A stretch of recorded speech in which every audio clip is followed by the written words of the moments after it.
When it comes to prawns, bananas, pineapples and merinos, most of us agree, big is beautiful. We check these here for a set of nuts. And judging by Tuesday's budget, that extends to our population. Net overseas migration was steady until COVID slammed on the brakes. But it's gone gangbusters this year and it's set to stay high over the coming half-decade.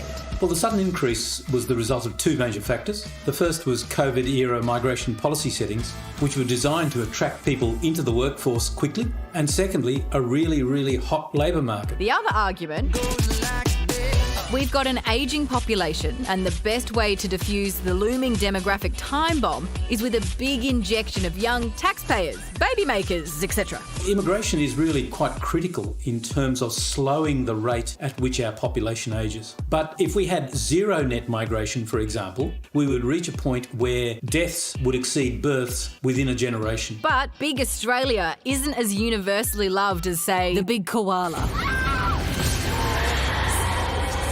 The opposition convinced the influx will pour fuel on the cost of living fire. We are in the middle of a housing and rental crisis with worsening congestion and growing cost of living challenges.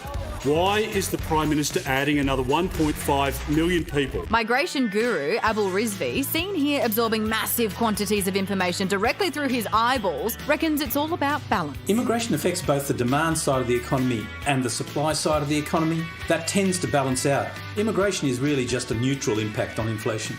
Frankly, whoever was in power, the big increase in net migration would have taken place.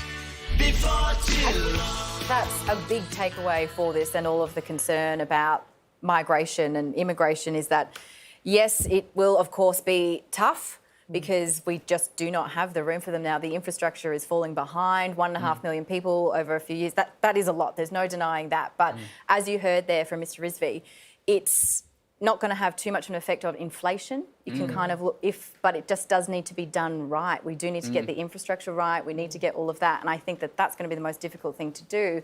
And no one quite knows how to handle it right now. Can the people migrating here build the infrastructure? Interesting. Yes, but where do they stay while they're building it? Maybe in the big... Back to the drawing, we'll get rid of that one, but yeah, that's it. Yeah. Maybe they could stay in the big things that we saw. You know, like we pop a bunch in the big lobster, koala? the big koala. We get 3 families, I reckon, in the big pineapple. It's not that big.